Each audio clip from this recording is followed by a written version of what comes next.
எல்லாருக்கும் காலையா மத்தியானம் ஆயிடுச்சா வணக்கம். பத்திரிகை நண்பர்களுக்கு ரொம்ப ரொம்ப ஸ்பெஷல் வணக்கம். எல்லாரும் வந்து படத்தை சப்போர்ட் பண்ணதுக்கு ரொம்ப நன்றி. இங்கே இருக்கிறவங்க ஆல்மோஸ்ட் எல்லாருமே எங்கள் படத்துடைய டீம் தான். பட் வாழ்த்து வந்த 2 பேருக்கு நான் ஸ்பெஷல் நன்றி சொல்லிக்கிறேன். பாக்யராஜ் சார் உங்கள் பெரிய ஃபேன், சார் ஆர்வி சார் உங்களுடையும் பெரிய ஃபேன், ரொம்ப நன்றி. இந்த மாதிரி ஒரு சின்ன படம், ஒரு ஃபஸ்ட் டைம் டைரக்டரோட படம், ஃபஸ்ட் டைம் ப்ரொடியூசரோட படம் வந்து நல்லா ஆசீர்வதிச்சதுக்கு ரொம்ப நன்றி. பட் இது எங்கள் டீமை பற்றி எல்லாருமே பேர் எடுத்து ஒவ்வொருத்தராக பேசியாச்சு. எல்லாருமே ரொம்ப ஹார்ட் ஒர்க் பண்ணி நல்லா உழைச்சிருக்கோம். ஒரு ஸ்டோரி வந்து நிறைய பேர் சொன்ன மாதிரி ஒரு நிஜமான சம்பவங்களை லூஸாக பேஸ் பண்ணின ஒரு ஸ்டோரி தான். பட் எல்லாருமே ரிலேட் பண்ணக்கூடிய நிறைய விஷயங்கள் இருக்குது இதில். ஒரு குடும்பத்தோடைய கதை இருக்குது, ஒரு அழகான ஒரு லவ் ஸ்டோரி இருக்குது, தேவையான அளவுக்கு சஸ்பென்ஸ் இருக்குது, ஃபைட் இருக்குது. வாசன் வந்து பைக்லேயே நல்லா சூப்பராக ஃபைட்டெல்லாம் பண்ணியிருக்காரு. அவருக்கு பைக் ஓட்டுறது வந்து ஒரு புதிய விஷயமே கிடையாது. பட் ரொம்ப நல்லா பண்ணியிருக்காரு. எல்லா எலமெண்ட்ஸ் எல்லாருக்கும் என்னென்ன தேவையோ, என்டர்டெயின்மெண்ட்டுக்கான என்னென்ன தேவையோ எல்லா எலமெண்ட்ஸும் அழகான அளவான ஒரு நல்ல ஒரு இதில் கொடுத்து ஒரு நல்ல படம் நாங்கள் தயாரித்து உங்கள் முன்னாடி ப்ரெசென்ட் பண்ணுறோம். எங்கள் டீம் ப்ரெசென்ட் பண்ணுறோம். ஸோ நல்லா அதை வந்து தியேட்டரில் வந்து பார்த்து எங்களுக்கு எல்லாருக்கும் சப்போர்ட் பண்ணுங்கள். உங்கள் ஆனஸ்டான ஃபீட்பேக்கை சொல்லுங்கள். வேறு எதுவுமே இல்லை. ரொம்ப நன்றி. உங்கள் கூட எல்லாருக்கூடையும் ஒர்க் பண்ண முடிஞ்சதில் ரொம்ப நன்றி. ப்ரொடியூசர் சார் வாழ்த்துக்கள். ஃபஸ்ட் டைம் நீங்கள் ஒரு இந்த துறைக்கு இறங்குறீங்க. இதே மாதிரி கண்டினியூஸாக நீங்கள் நிறைய படங்கள் பண்ணுங்கள். அஸ்வின், we've been friends, ரொம்ப நாளாக we've been friends. Lovely songs எல்லாமே ஒன்றுக்கு ஒன்று பெட்டரான சாங்ஸு நல்லா பண்ணியிருக்கீங்க. I have to talk about Vasan. அவர் வந்து இங்கே மேடையில் பேசும்போது எவ்வளோ பணிவாக ரொம்ப கூச்சமாக பேசினாரோ அதே மாதிரி தான் அவர் வந்து பர்சனாலிட்டி. அதுதான் என்ன தான் யூடியூப்பில் இன்ஸ்டாகிராமில் பெரிய ஸ்டாராக இருந்தாலுமே he is the sweetest, the most grounded person I've met. ரொம்ப ரொம்ப ஸ்வீட்டாக இருப்பார். ஐ ஃபீல் லைக் அவருக்கு நல்ல பெரிய ஃப்யூச்சர் இருக்குது இந்த சினிமா இண்டஸ்ட்ரியில். அப்படியே இருங்க, மாறாதீங்க. Please be the same person. All the very best. நல்லா பண்ணியிருக்கீங்க. ஒரு ஃபஸ்ட் டைம் ஆக்டர் மாதிரி தெரியவே இல்லை ஸ்க்ரீனில் பார்க்கும்போது. All the very best to you. Karna sir, உங்கள் பேர் தான் மாறிக்கிட்டே இருக்குது, ஆனால் உங்கள் ஐடென்டிட்டி அதே தான். But lovely working with you. உங்கள் கூட நீங்களும் நானும் நிறைய பேசி சண்டை போட்டு சமரசமாகி நல்லா ஹாப்பியாக சிரித்து எல்லா இமோஷன்ஸுமே உங்களுக்கும் எங்களுக்குள்ளே நடந்திருக்கு. So it was very entertaining to work with you. First time டைரக்டருங்கிற அந்த இது ஒரு ஷார்ட்டில் கூட தெரியல. Very lovely working with you. உங்களுக்கும் all the very best. And Khushi darling, உங்களுக்கும் இது தமிழில் உங்கள் ஃபர்ஸ்ட் என்ட்ரி, பட் தெலுங்கில் நீங்கள் ஆல்ரெடி கலக்குறீங்க. All the very best. ரொம்ப நல்லா பண்ணியிருக்கீங்க. Love you darling. தேங்க்யூ. எல்லாருக்குமே ரொம்ப நன்றி. ரொம்ப டைம் எடுத்துக்கல. நன்றி, வணக்கம். Thank you so much ma'am. Kishore, sorry உங்களை பற்றி பேசுறது. நீங்கள் இங்கே ஒளிஞ்சிட்டு இருக்கீங்க. எல்லாரும் சொல்கிறாங்க தன்னடக்கம் சொல்லிட்டு சொல்கிறாங்க, அதனால ஒளிஞ்சிக்கிட்டு வேற இருக்காங்க. Kishore, always lovely working with you. அவர்கிட்ட நிறைய பேசிகிட்டு இருப்பேன். படத்தை தாண்டி நிறைய விஷயங்கள் பேசிகிட்டு இருப்பேன். எவ்வளோ கிராஃப்ட், எவ்வளோ அழகான ஒரு கிராஃப்ட்டுக்கு உடமையோ அவ்வளோ அழகான ஒரு மனசுக்கும் மூளைக்கும் உடமையவர். Lovely dear friend. So lovely working with you again. Thank you. இது என்னோட முதல் படம். நிறைய தப்புகள் கண்டிப்பாக நான் செஞ்சுருந்துருப்பேன் உள்ள. நீங்கள் பார்த்துட்டு உங்களோட ஹானஸ்டான ரிவ்யூ சொல்லுங்கள். நானுமே என்னென்ன மிஸ்டேக் பண்ணியிருக்கணும் அதெல்லாம் கண்டிப்பாக நான் சேஞ்சஸ் பண்ணிக்கிறேன். ராஜேஷ் மாஸ்டர், ஸோ பாட்டு ரிலீஸ் ஆன உடனே டான்ஸ் எல்லாருமே நல்லா இருக்குங்கும் போது எனக்கு அவ்வளோ ஷாக். எதனாலன்னு வந்து பார்த்துட்டிங்கன்னா, நான் ரொம்ப கூச்ச சுபாவம் உள்ள பையன். நான் சொன்னால் யாரும் நம்ப மாட்டேங்கிறாங்க. அவருக்கு தெரியும் என்னோட கூச்சம் எவ்வளோன்னு சொல்லி சிங்கிள் ஷாட் ஆட வச்சாருங்க. அது வந்து படம் ரிலீஸ் ஆகும்போது தெரியும். நீங்கள் பார்த்துருந்துருப்பீங்கன்னு நினைக்கிறேன். நன்றி. ஸோ நான் அவ்வளோ சொன்னேன், அண்ணா ஏன்னா கஷ்டமான ஸ்டெப்பெல்லாம் தரீங்க. நான் எங்கள் ஊர் திருவிழாலெல்லாம் டான்ஸ் நம்மளாம் ஊர் திருவிழா பார்த்துருந்துருப்போம். ஊர் திருவிழாலாம் எல்லாம் ஆடிட்டு இருப்பாங்க. நான் ஆடணும்னு ஆசைப்படுவேன். மனசுக்குள்ளேயே ஒருத்தன் ஆடிட்டு இருப்பான் ஜாலியாக. ஆனால் நம்ம ஆடணும்னு நினைப்போம், ஆனால் ஆட முடியாது. ஏன்னா அவ்வளோ கூச்சம், ஆடவும் தெரியாது. ஸோ ஆனால் அண்ணனுக்கு தெரியும் எனக்கு ஆடணுங்கிற ஆசை இருக்குது. பட் அந்த ஒரு கூச்சம் அப்புறம் ஆட தெரியாது அப்படிங்கிற அந்த ஒரு விஷயம் மட்டும் தடுக்குதுன்னு சொல்லி, நல்லா பண்ணுறியப்பா அப்படின்னே சொல்லி ஆட வச்சிட்டாரு. ராஜேஷ் மாஸ்டர் ரொம்ப தேங்க்ஸ். அதுக்கப்புறம் எங்களோட கேமராமேன் அண்ணா. ஸோ ஒரு வாட்டியும் ஒரு ஷாட் எடுத்த உடனே டக்குன்னு கிளம்பி அண்ணன் ஒரு ப்ளேபேக் ப்ளீஸ் அப்படின்னு சொல்லி கேட்பேன். ஒரு வாட்டியும் வந்து பார்த்தோன்னா அண்ணன் கோவப்பட்டதே கிடையாது. ஏன்னா அண்ணனோட குட்டி பசங்க 2 பேரும் வந்து பார்த்துட்டிங்கன்னா என்னை ரொம்ப பிடிக்கும். ஸோ ஷூட்டிங் ஸ்பாட்டுக்கே வந்து ஒரு 2 நாள் பக்கம்லாம் வந்து பார்த்தீங்கன்னா எங்கள் கூட இருந்தாங்க. அண்ணன் ஒரு நாளும் சலிக்காமல் ப்ளேபேக் போட்டுக்கிட்டே இருந்தாங்க. அண்ணன் இன்னும் ஒரு ரீடேக் மட்டும் பண்ணேன். அவங்களே ஓகே பண்ணிட்டாங்கப்பா அண்ணன் ப்ளீஸ்ண்ணே அப்படின்னு சொல்லி அண்ணங்கிட்ட ரெக்வஸ்ட் பண்ணி ஆல்ரெடி டேக்கெல்லாம் அண்ணன் எனக்காக கொடுத்தாரு. தேங்க்யூ. அண்ட் வந்து குஷிதா லாங்குவேஜஸ் வந்து பார்த்துட்டிங்கன்னா ஒரு பெரிய ஒரு பார்டர்லாம் கிடையாது. ஸோ எப்படி சொல்கிறது, எனக்கு தான் லாங்குவேஜ் பிரச்சனை. அவங்க ஈஸியாக வந்து பார்த்திங்கன்னா எல்லாமே பேசி எல்லாமே கன்வர்சேஷன்லாம் ஈஸியாக இருந்துச்சு. ஸோ அவ்வளோ கூட நடித்தாங்க, நிறைய சொல்லி கொடுத்தாங்க. அவங்க ஆல்ரெடி நிறைய சீரியஸ் அப்படி இப்படின்லாம் பண்ணியிருக்காங்க, சூப்பராக நடிப்பாங்க. சில வாட்டி வந்து பார்த்துட்டிங்கன்னா லாங்குவேஜ் தெரியாததுனால ஒரு டேக் 2 டேக் எக்ஸ்ட்ராவாக வாங்கும்போது எனக்கு ஒரே ஹாப்பியாக போயிடும். அப்போ நம்ம இன்னும் லேர்ன் பண்ணிக்கலாம், அந்த நர்வஸ்னஸ் நம்ம கொஞ்சம் கொஞ்சமாக கம்மியாகிட்டு இருக்கோம். அதுக்கப்புறம் வந்து பார்த்தீங்கன்னா நம்மளும் ஈஸியாக பண்ணிட முடிஞ்சுது. குஷிதா ரொம்ப தேங்க்ஸ். அண்ட் அந்த கிஸ்ஸிங் சீன்லாம் வந்து பார்த்தீங்கன்னா நான் அவங்ககிட்ட கேட்டேன், நீங்கள் கம்ஃபர்டபுளாக இருக்கீங்களா? கம்ஃபர்டபுள் தான், ஆனால் கிஸ்ஸுக்கெல்லாம் நோ அப்படின்னு தான் சொன்னாங்க. அது கிஸ் எல்லாம் சும்மா சீட் பண்ணி எடுத்துக்கிட்டது தான். அதுக்கப்புறம் எங்கள் டைரக்டர் சார் கருணாநிதி சார் ரொம்ப ரொம்ப ரொம்ப நன்றி என்னை செலக்ட் பண்ணதுக்கு. பாலு சாருக்கு அண்ட் எங்களோட கோ டைரக்டர் சார்ஸ் எல்லாருக்குமே வந்து பண்ணால் ரொம்ப ரொம்ப ரொம்ப நன்றி. கோ டைரக்டர் சார்ஸ் தான் சஜஸ்ட் பண்ணாங்க என்ன. கருணாநிதி பேர் இப்போ தான் கடைசியாக வந்து பார்த்தீங்கன்னா ஃபர்ஸ்ட் லுக்கில் பேர் போடுறாரு. ஃபஸ்ட்டு பேர் வந்து பார்த்தீங்கன்னா என்கிட்ட இன்ட்ரோ ஆகும்போது கர்ணன், அப்புறம் வந்து கருணாகரன், அப்புறம் கடைசியாக வந்து பார்த்தீங்கன்னா கருணாநிதி. எனக்கு கான்ட்ரவர்சிஸ் எதுவும் வந்துடக்கூடாதுன்னு சொல்லி அண்ணன் வந்து கர்ணன்னு சொல்லி ஃபஸ்ட்டு பேர் வச்சுருந்தாங்க. அதுக்கப்புறம் இதுதான் நம்மளோட பேர், நம்ம ஏன் மற்றவங்களுக்காக மாற்றிக்கணும், எது வந்தாலும் பார்த்துக்கலாம் அப்படின்னு சொல்லி அண்ணன் வந்து துணிச்சலாக வந்து பார்த்தீங்கன்னா கருணாநிதின்னு சொல்லி வச்சுருந்தார். எனக்கு அந்த கர்ணன் ஐயாவை ரொம்ப பிடிக்கும். ஸோ அது ஒரு மாதிரி கனெக்டிங்காக இருந்துச்சு ஸ்டார்டிங்கில். அதுக்கப்புறம் அபிராமி மேம், ஐயோ என்ன க்யூட்டுங்க, அவங்க ரொம்ப க்யூட்டுங்க. அண்ட் வந்து போஸ் வெங்கட் சாரை மிஸ் பண்ணிட்டேன். டக்குன்னு இந்த ரீல்ஸுங்கும் போது டக்குன்னு ஞாபகம் வருது. அவர் கொஞ்சம் பின்னாடி உட்காந்துருந்தால டக்குன்னு கவனிக்க முடியல. நானும் அபிராமி மேமும் கிஷோர் சாரும் வந்து பண்ண ஒரு ரீல்ஸ் பண்ணியிருந்தோம். கேஷுவலாக சார் கூட பண்ண முடியல, ஏன்னா அன்றைக்கி சார் கிடையாது. சார் கொஞ்சம் அன்றைக்கி சாருக்கு டேட் கிடையாது. நாங்கள் வந்து பண்ணால் அபிராமி மேம் கூடயும் கிஷோர் சார் கூடயும் படத்துக்காக ஒரு ப்ரொமோஷன் ரீல் பண்ணியிருந்தோம். அது கொஞ்சம் வைரல் ஆகிடுச்சு. அதுக்கப்புறம் சார் கேஷுவலாக வந்துட்டு பாசா எப்போ நம்ம ரீல்ஸ் பண்ணுறோம் அப்படின்னு சொல்லி கேட்கும்போது ஐயோ அது எவ்வளோ பெரிய மனசு வரணும். அது போக அண்ணனோட ஃபேமிலியில் இருக்கக்கூடியவங்களுக்கெல்லாம் என்ன ரொம்ப பிடிக்குமா, அது சொல்கிறக்கே பெரிய மனசு வரணும்ல. ரொம்ப நன்றி சார். அதுக்கப்புறம் எங்களோட செல்லக்குட்டி அபி மேம் வந்து பார்த்துட்டிங்கன்னா அவ்வளோ ஸ்வீட், ஐயோ ரொம்ப க்யூட். அவங்களோட க்யூட்னஸ்க்கே ஒரு பெரிய லவ். அதுக்கப்புறம் எங்களோட பாக்யராஜ் சார், எல்லோரும் சொல்லுவாங்க சின்ன வயசுலேருந்துன்னு சொல்லாதீங்கடா, எங்களுக்கு வயசான மாதிரி இருக்குதுன்னு சொல்லி. பட் இருந்தாலும் என்னை மன்னிச்சிக்கோங்கண்ணே, உங்ககிட்ட நான் நேரில் சொன்னதை இப்போ நான் சொல்லி ஆகணும். 2011 அப்போ எனக்கு ஒரு 11 வயசு, நான் ஒரு 7th 6th படிச்சுட்டு இருப்பேன். சார் வந்து மேட்டுப்பாளையத்தில் இருக்கக்கூடிய மெட்ரோ ஸ்கூலுக்கு வந்து சீஃப் கெஸ்ட்டாக வந்திருந்தார். நான் வந்து SRSI ஸ்கூல், எனக்கும் அந்த ஸ்கூலுக்குமே வந்து பண்ண ரொம்ப தூரம். ஆனுவல் டேவை அட்டன் பண்ணணும் அப்படின்னு சொல்லி அங்கேருந்து நடந்தே வந்தேன். ஸோ சாரை வந்து பார்த்துட்டிங்கன்னா அங்கே பார்த்தேன், ரொம்ப சந்தோஷமாச்சு. பட் ஃபோட்டோஸ்லாம் அப்போ பெருசாக எடுக்க முடியாது, அண்ட் பக்கத்துலேயே போக முடியாதுல்ல. பட் அங்கே தூரமாக நின்று நான் சந்தோஷப்பட்டுக்கிட்டேன். சார்கிட்ட கேட்டேன், சார் உங்களுக்கு ஞாபகம் இருக்கா அப்படின்னு சொல்லி. மெட்ரோ ஸ்கூல் என்னோட ரிலேட்டிவ், ஓகேண்ணே. பட் இப்படி நம்மளை பார்த்துருக்க மாட்டாங்க, பார்த்துருந்தாலும் ஞாபகம் இருக்காது இல்லைங்க. ஒரு நாளைக்கே வந்து பார்த்தா 200 300 500 பேர் பார்ப்பாங்க. அப்படி இருக்கும்போது ஞாபகம் வச்சுக்க முடியாது. சாரோட மூவிஸ்லாம் ரொம்ப பிடிக்கும். Love you so much sir. And எங்கள் ப்ரொடியூசர்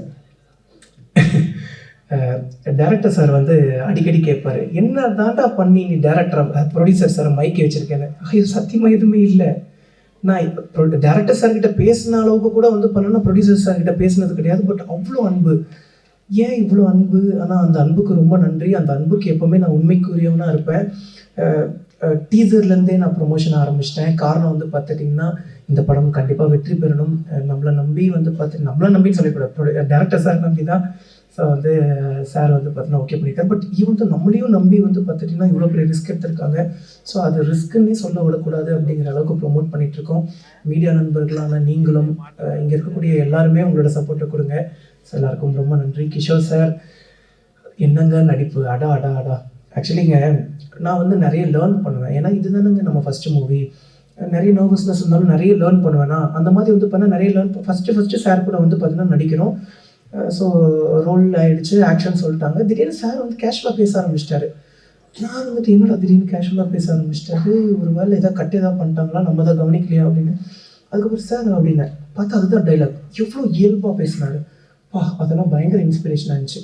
அதுக்கப்புறம் நன்றி சார். அண்டு எங்கள் அஸ்வின் விநாயக மோதி சார், அண்ணனோட மியூசிக் பயங்கரமாக இருந்துச்சு. அதுலேயும் வந்து பார்த்தா செகண்ட் ஹாஃபில் ஆக்சுவலி எப்படி சொல்கிறது, நாங்கள் நமக்கு நம்மளே ஹீரோவை பார்க்கும்போது அது கொஞ்சம் ஓவராக இருக்கும் அப்படிங்கிற மாதிரி தோணும். ஆனால் என்னையே நான் ஹீரோவை பார்த்தது வந்து உங்களோட மியூசிக்கோட அந்த ஒரு செகண்ட் ஹாஃபில் தான். ரொம்ப பயங்கரமாக இருந்துச்சு. ரொம்ப ரொம்ப ரொம்ப நன்றிண்ணே. அண்ட் எல்லாருக்குமே ரொம்ப நன்றி. எங்கள் சாருக்கு வந்து பார்த்துட்டிங்கன்னா நாங்கள் நின்று நிறைய பேசிகிட்டு இருந்தோம். எல்லாருக்குமே ரொம்ப நன்றி. அப்போ அது நீங்கள் இல்லையா? ஆனால் அதே மாதிரி தான் இருக்கீங்க. ஒருவேளை எனக்கு தான் தெரியல போல, ரொம்ப சாரி. ஸோ வர 28ஆம் தேதி நம்மளோட ஐபிஎல் இந்தியன் பீனல் லா படம் தேட்டரில் ரிலீஸ் ஆகும். உங்கள் வீட்டு பிள்ளையோட முதல் படம். அதனால் எல்லாருமே ஃபஸ்ட் ஷோ போய் உங்களோட ஹானஸ்டான ரிவ்யூ கொடுத்துருங்க. இது ஒரு உண்மை சம்பவத்தை வந்து பார்த்துட்டிங்கன்னா பேஸ் பண்ணி எடுத்த படம். பட் ஈவன் தோ கொஞ்சம் அந்த ஒரு கற்பனைகள்லாம் இருக்கும். எவ்வளவு அநியாயங்கள் நடக்குது அப்படின்னு சொல்லி நம்ம மக்களுக்கு எடுத்துகிட்டு போகிறோம். ஸோ வந்து நார்மலாக நியூஸ் பேப்பர் படிக்கிறோம், நியூஸ் பேப்பரை கடந்துட்டு நம்ம பாட்டுக்கு போயிடுறோம். அப்போ இதுதான்ப்பா உண்மை, இவன் இப்படி தான்ப்பா அப்படின்ட்டு போயிடுறோம். ஆனால் அந்த நியூஸ் பேப்பருக்கு பின்னாடி, அந்த நியூஸுக்கு பின்னாடி எவ்வளோ உண்மைகள் இருக்குதுன்னு சொல்லி, எவ்வளவு அரசியல் பலம் வாய்ந்த மக்கள் இருக்காங்க, பணம் வாய்ந்த மக்கள் இருக்காங்கன்னு சொல்லி நம்ம படம் எடுத்து சொல்லும். எல்லாருக்கும் ரொம்ப நன்றி. Hi Andy, hello. Firstly, I want to thank media. నాకు తమిళ్ రాదు, but I'm still learning. మా ఫిలిం 28th నవంబర్ థియేటర్లో రిలీజ్ అవుతుంది. ప్లీజ్ మీ అందరు ఖచ్చితంగా రండి, ఫిలిం చూడండి. I hope you all like that. Thank you. இந்த பேப்பரை தூக்கி என்னெல்லாம் இருக்குன்னு பார்க்கணுங்க, பஞ்சாக வைக்கிறாங்க. பிரஸ் அண்ட் மீடியா எல்லாருக்கும் வணக்கம். எல்லாரும் வந்து ஸ்டேஜில் இருக்கிற எல்லாரை பற்றியும் பேசிட்டாங்க. So I don't want to take too much of time. IPL இந்த படம் வந்து எங்களுக்கு பர்சனலாக பார்த்தீங்கன்னா ஒரு மியூசிக் டைரக்டர் இந்த படம் வரும்போது இவங்க நடிச்சிருக்காங்க, அபிராமி மேம் நடிச்சிருக்காங்க, கிஷோர் சார் நடிச்சிருக்காங்க, வாசன் நடிச்சிருக்காங்க அப்படின்ற மாதிரி எனக்கு இது தோணலை. இந்த படமாக பார்க்கும்போது எல்லாரும் அவங்களோட கேரக்டர்ஸாக அந்தந்த பேர் குணா, அன்பு அப்படின்ற அந்தந்த கேரக்டர்ஸ் தான் வந்து எங்களுக்கு வந்து ஸ்க்ரீனில் தெரிஞ்சுது. ஸோ ஸ்கோர் பண்ணும்போது அவ்வளோ அழகாக இருந்துச்சு இந்த படம். ஸ்கோர் பண்ணும்போது இதில் பர்டிகுலராக நான் மென்ஷன் பண்ணணும்னா, வாசன் வச்சு ஒரு 15 minutes சேஸ் சீக்வன்ஸ் ஒன்று இருக்கும் டுவர்ட்ஸ் தி எண்ட். அது கண்டிப்பாக ஒரு தியேட்டர் மூமெண்ட்டில் ஒரு பிளாஸ்டாக இருக்கும். ஸோ அதை நீங்கள் கண்டிப்பாக போய் தியேட்டரில் போய் பாருங்கள்.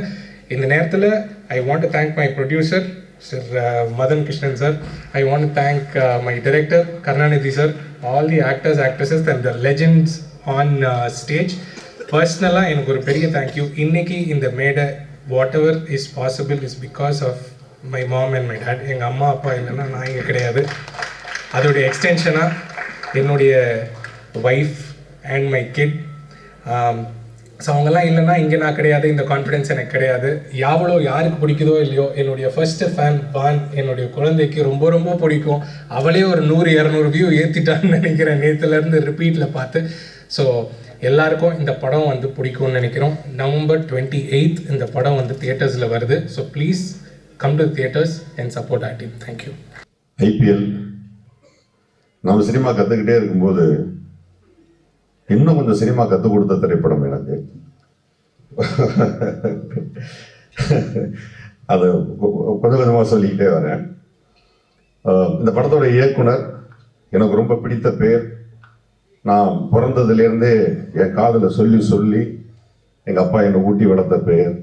அதனாலேயே எனக்கு அந்த இயக்குனர் மேலே ஒரு பெரிய அன்பு. திரு கருணாநிதி அவர்கள். அதனால கூடுதல் பொறுப்பும் உண்டு. பேருக்கு தகுந்த மாதிரி இந்த படத்துலையும் ஒரு பிரமாதமான ஒரு அரசியல் ஒன்று பண்ணியிருக்காரு. இட்ஸ் ஒர்க் அவுட், ரொம்ப நல்லா ஒர்க் அவுட் ஆகிருக்கு. பட் கருணாநிதி சாருக்கு தெரியாத ஒரு உண்மையை இங்கே தான் சொல்லணும். அதனால நான் ஷூட்டிங் ஸ்பாட்டில் சொல்லலை. இந்த கதை அதுக்கு முன்னாடி 2 வருஷத்துக்கு முன்னாடி சகோதரன் சுரேஷ் வந்து என்கிட்ட சொல்றாரு. அது யாருன்னே தெரியல, திடீர்னு ஒரு கேரக்டர் உள்ள வராரு, உங்களை சந்திக்கணும் ஒரு ஷூட்டிங் ஸ்பாட்ல, என்கிட்ட ஒரு கதை இருக்கு அப்படிங்கிறாரு. என்னடா சம்மந்தமே இல்லாமல் ஒருத்தர் வந்து ஒரு கதை சொல்றாரு. சரி கேட்டு பார்ப்போம்னு கேட்டால் ரொம்ப ரொம்ப இன்டென்ஷனான ஒரு கதையாக இருந்தது. ஏய் சீக்கிரமே படமாயிருமையா, அது நல்ல படமாகக்கூடிய கதை, நீங்கள் ஏதாவது ஒர்க் பண்ணுறீங்களான்னு கேட்டேன். இல்லை, எனக்கு கதை சொல்ல தெரியும், நான் இயக்குனர்லாம் கிடையாது, இதை வேற யாரோ பண்ண போகிறாங்க அப்படின்னு 2 வருஷம் கழிச்சு அதே கதையை திரு கருணாநிதி அவர்கள் படமாக பண்ணுறாரு. நான் அங்கே தான் திரும்ப சுரேஷை மீட் பண்ணுறேன். ரொம்ப ஆச்சரியமாக இருந்தது. நான் அன்னைக்கு சொன்ன வார்த்தை, இந்த கதை எப்படியும் படமாயிரும், நிச்சயமாக யாருக்கும் இதை வந்து இம்ப்ரெஸ் பண்ண பிடிக்கும் அப்படிங்கிறது ரொம்ப முக்கியமாக இருந்தது. இங்கே மேடையில் அமர்ந்திருக்கக்கூடிய ஜாம்பவான்கள் அனைவருக்கும் இந்த விழாவிற்கு வந்ததுக்கு நன்றியை தெரிவிச்சுக்கிறேன். அவர் சார் சொன்ன மாதிரி, ஆர்வி சார் சொன்ன மாதிரி, சின்ன வயசுலேருந்து ரசித்த அப்படின்னு சொன்ன உடனே எனக்கு டக்குன்னு என்ன ஞாபகம் வருதுன்னா, 17, 18 வயசு, 20 வயசு, 25 வயசு பசங்களை பார்த்தோம், அண்ணன் உங்களை மெட்டிவெளி பார்க்கும்போது எனக்கு 4 வயசுமா. நம்மளே ரொம்ப சிரமப்பட்டு ஜிம்முக்கெல்லாம் போய் உடம்பெல்லாம் குறைச்சி டையெல்லாம் அடித்து என்னென்னமோ ஷோ பண்ணாலும் ஒரு பொது கூட்டத்தில் ஒருத்தர் வந்து எனக்கு 3 வயசு இருக்கும்போது உங்களை பயங்கரமாக நான் மெட்டிவெளி தானே வீட்டில் பாட்டு ஓடும், இதை வச்சு தானே எனக்கு சோறு விட்டுனான்னு எங்கள் அம்மா சொல்லுவாங்கலாம் சொல்லுவாங்க. அந்த வலியும் வேதனையும் எனக்கும் ஆர்வி சாருக்கு மட்டும்தான் புரியும். இல்லை, அதான் அதிகமாக மேக்கப் போடுறது நாங்கள் 2 பேரும் தான். கடைசி வரைக்கும் சின்ன பையலாவே காட்டிக்கிறது. இப்போ பகிர சார் இருக்காருன்னா தன் வயதுக்கு தகுந்த மாதிரி இருக்காரு. ஆர்வி சார் அப்படி இருக்காரா? என்றும் இளமை. இன்னைக்கும் அவங்க அபிராமி மேடம் தன் அவர் மேல என்ன காதல் வச்சிருந்தாங்கிறது ஒரு மேடையில் பேசக்கூடிய ஒரு தைரியம் ஆர்வி சாருக்கு தான் உண்டு, நமக்கெல்லாம் இல்லை. அந்த அளவிற்கு. அதே மாதிரி இந்த படத்தினுடைய ப்ரொடியூசர் மதன், திடீர்னு சில தம்பிகள் நம்ம வாழ்க்கைக்குள்ள குறுக்கிடுவாங்க. தம்பின்ற வார்த்தையை நம்ம அவ்வளவு சீக்கிரமா எளிதில் யார்ட்டையும் சொல்லிடவும் மாட்டோம். அப்ப நீ தம்பின்னு சொல்லணும்னா அதுக்கு நிச்சயமா ஏதோ ஒரு விஷயம் நம்மளை வந்து இம்ப்ரெஸ் பண்ணியிருக்கணும். உண்மையிலே எனக்கு கிடைத்த மிகச்சிறந்த தம்பி மதன் அவர்கள். அதை எப்படி சொல்லணும்னா, எல்லாருக்கும் சிரமம் வரும், பண சிரமங்கள், மற்ற சிரமங்கள்லாம் வரும். எனக்கு ஒரு சமயம் ஒரு சின்ன சிரமம், அந்த பஞ்சாயத்து கூட ஆர்கே சொல்லுமணி சார் தான் இருந்து தீர்த்து வச்சாங்க. அந்த பஞ்சாயத்துல அந்த வேதனையை நான் சொல்லியிருந்தேன் ஆர்கே சார்கிட்ட. அதே மாதிரியான ஒரு சூழல்ல நான் புலம்பிக்கிட்டு இருக்கேன் ஒரு இடத்துல. மதனுக்கும் அதுக்கும் சம்பந்தமே கிடையாது, மதன் ஜஸ்ட் ஆன்கோயிங் தான். டக்குன்னு அண்ணா வீட்டுக்கு வாங்கண்ணே அப்படின்னாரு. நான் வீட்டுக்கு போனேன். என்னுடைய சகோதரி, ஒரு பிரமாதமான மதனோட மனைவி, ஒரு பியூட்டிஃபுல் காஃபி கொடுத்தாங்க. குழந்தைங்களோட ஜாலியாக பேசுறது. திடீர்னு கையில் கொண்டாந்து ஒரு கட்டு பணத்தை கொடுத்தாரு. நீங்கள் ஃபோனில் பேசிகிட்டு இருந்தீங்கல்ல அப்படின்னாரு. இப்படியெல்லாம் மனுஷங்கள்லாம் இப்போ இல்லை. போய் கையில் காலில் விழுந்தா கூட பணம் கொடுக்கறதுக்கெல்லாம் ஹெல்ப் பண்ணுறதுக்கெல்லாம் இப்போ ஆள் கிடையாது. இப்போ இந்த படம் ஏன் ஓடணும்? இந்த மாதிரி நல்லவனுக்காக படம் ஓடணும் அப்படி யோசிக்க வேண்டியிருக்கு. இந்த திரைப்படங்கள்ல கேமராமேன் சார் சொன்ன மாதிரி பல்வேறு விதமான இடர்பாடுகள், திடீர்னு போலீஸ் பெர்மிஷன், போக்குவரத்து, நிறைய இடைஞ்சல்கள் வரும். கருணா சார் வந்து எனக்கு மிகச்சிறந்த சகோதரன். அந்த இயக்குனர், அவர் கேட்குற பண்பு இருக்கும். நான் வெளிநாடுகளில் இருந்துட்டும் ஃபோன் பண்ணி 1 நிமிஷம் கூட ஷூட்டிங் நிற்காம நான் பார்த்துக்கிட்டேன். ஆமாம், சொல்லி அது எப்படியும் பர்மிஷன் வாங்கி அவங்க எந்த இடத்துல ஷூட்டிங் பிளான் பண்ணாங்களோ அந்த இடத்துல ஷூட்டிங் நடக்கிறதுக்கு கடைசி நாள் வரைக்கும் நான் என்னால் முடிஞ்ச உதவியை பண்ணேன். அதுக்கு காரணமும் மதன் மாதிரியான ஒரு நல்ல மனிதர்களுடைய, கருணா மாதிரி நல்ல மனிதர்களுடைய அன்பு. இன்னைக்கு மியூசிக் டைரக்டரோட விழா இது. அதனால தம்பி எனக்கு தெரிஞ்ச அடுத்த படத்துல அவனை போஸ்டரா வச்சு ஹீரோவை தான் படம் பார்ப்போம் போல இருக்கு. அவ்வளோ அழகா இருக்காப்புல. உறவினர் வேற. வாழ்த்துக்கள், மிகச்சிறந்த பாடல்களை பண்ணியிருந்தீங்க. கார்த்திக் அன்னைக்கு ஃபோனில் பேசின ஒரு பாட்டுக்கு, மோகன், அந்த மாதிரி. அப்புறம் கிஷோர் சார், நான் அபிராம் மேடம் கூட நடிக்கலை, அதனால என்னுடைய காதலை சொல்ல முடியாத சூழல். கிஷோர் சார் வந்து ஒரு சக நடிகர், எல்லாவற்றையும் மீறி இவ்வளவு யதார்த்தமா உடம்புல ஒரு துளி திமிர் இல்லாம உலகளாவிய ஒரு நடிகர் அவர்கிட்ட இருக்க முடியுமானா எனக்கு தெரியவே இல்லை. கொஞ்சமாவது திமிர் வந்துடணும். அது திமிர் இருந்தா தான் மனுஷன். திமிர் இல்லைன்னா கடவுள். அவன் திமிர் இல்லைன்னா அவன் கடவுள். ஏன்னா ஒரு துளியாச்சும் திமிர் வந்துடும். அவன் உடைகள்ல திமிர் வரும், நடைகள்ல திமிர் வரும், பேச்சுல திமிர் வரும். நான் அப்படி ஒரு திமிரே இல்லாத ஒரு நடிகனை பார்த்தேன்னா நான் நடித்த இந்த சக காலங்கள்ல அது ஒன்லி கிஷோர் சார் தான். வாழ்த்துக்கள் Kishore sir, long way to go. நீங்க இந்திய சினிமாக்கள்ல மிகப்பெரிய உயரத்துல இருக்கீங்க. இன்னும் உலக சினிமாக்கள் போறதுக்கு என்னுடைய வாழ்த்துக்கள். கதாநாயகி மற்றும் நடித்த நடிகர்கள், டெக்னீஷியன்ஸ், ஆர்ட் டைரக்டர்ஸ் எல்லாத்தையும் மீறி இதை நடத்திக்கிட்டு இருக்கிற கலைமாமணி, என்னுடைய அருமை சோழர் நிகில் அவர்கள். கலைமாமணி தானே? கலைமாமணி நிகில் அவர்கள். இது போடும்போது கலைமாமணி நிகில்னு போடலைன்னா நான் கோச்சுப்பேன். ஆமா, அது அவ்வளோ தூரம் வேல்யூபிளா பண்ணியிருக்காப்புல, இப்போ வரைக்கும் பண்ணிட்டு இருக்கிறாரு. அப்புறம் இறுதியா டிடிஎஃப் வாசன். இப்போ நான் பல பஞ்சாயத்துகள் அட்டன் பண்ணதுல டிடிஎஃப் வாசனுடைய பஞ்சாயத்தும் ஒன்று. கண்ணை கசக்கிறார். அப்புறம் அந்த பஞ்சாயத்தையும் முடிச்சு வர்றது அது வேற விஷயம். பட் இதையெல்லாம் மீறி படம் பண்ணும் பொழுது எனக்கே ஒரு கேள்வி இருந்துச்சு. ஒரு அறிமுகப்படுத்தக்கூடிய இப்போ யூடியூபர்ஸ் நிறைய பேர் அறிமுகமாகறாங்க, ஒரு டிடிஎஃப் அறிமுகம் எப்படி இருக்கும் அப்படிங்கிற கேள்வி எனக்குள்ள உண்டு. அதுக்கு பதில ஏர்போர்ட்ல ஒருத்தன் கேட்டான், ஐபிஎல் எப்போன்னு கேட்டான். அது நீ வந்து டிஎன்சிஏல கேட்கணும், இல்லாட்டி பிசிசிஐல கேட்கணும். ஏன் கேட்கிறேன்னு. ஐயோ அந்த ஐபிஎல் இல்லை, வாசனுடைய ஐபிஎல் அப்படின்னு கேட்டான். ஸோ டிடிஎஃப் வாசன் ஐபிஎல் நடிக்கிறது ஒருத்தர் ஏர்போர்ட்ல கேட்கறான்னா, அப்போ அந்த யூடியூபர்ஸ் ஒருத்தர் சினிமாவில் வருது எந்த வகையில தவறாக இருக்கிறது? இப்போ நமக்கு ஒன்னே ஒன்று தேவை. இங்க தியேட்டர்ல படம் வந்திருக்கு, இதுல வந்து ஒரு 100 பேர் படம் பார்க்கணும். அந்த 100 பேரை எவெல்லாம் இழுக்கிறாங்கன்னா அவெல்லாம் ஹீரோ தான். ஸோ அந்த வகையில் டிடிஎஃப் வாசனுக்கு ஒரு நல்ல எதிர்காலம் இருக்கிறது.